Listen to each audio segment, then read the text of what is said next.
Hey guys, welcome to Sketch A Day. I'm Spencer, and I was actually getting ready for another video, and I thought, you know what, let me actually record this one thing so that I can show you guys how it's done. But before we begin, I want you to hit that subscribe button and turn on alerts. Definitely come say hi to me on the socials. I'm at sketchaday.com on Instagram. So I was about to start this video and I realized I am out of ink in a certain marker. And by a certain marker, I mean this Copic wide marker.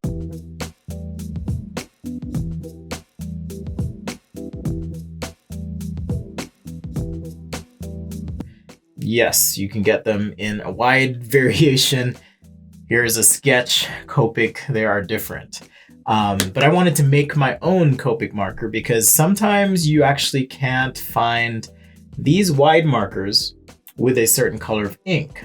So I have with me some Cool Gray 1 ink, and I have this fresh marker, and we're gonna actually make our own Cool Gray 1 marker because I couldn't find these anywhere for a reasonable price. I checked my local art store, I checked online, and so all I could find was the empty wide marker.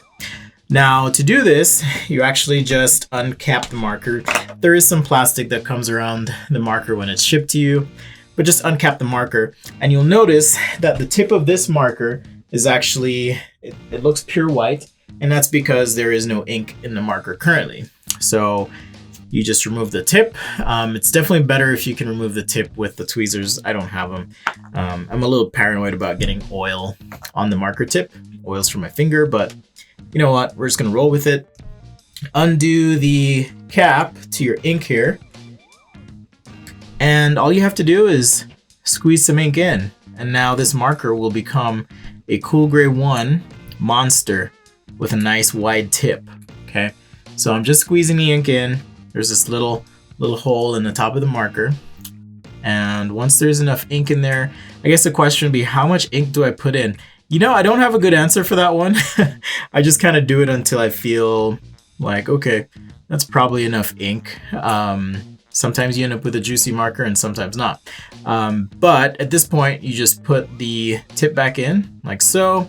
And for good measure, I like to put a couple drops of the pigment ink on the actual tip of the marker as well, almost to prime this chisel tip so that the rest of the ink can flow. Okay, and so now we can just check it, and yep, we have a nice Cool Gray 1, very light ink, but we have a Cool Gray 1 marker. So I'm just gonna watch this for a little bit. They also come with stickers that you can put on the top of the marker, so I'll take care of that in a minute, but really super handy if you just want to make your own color, mix some inks together, or in my case, just make a marker that I wasn't able to find online.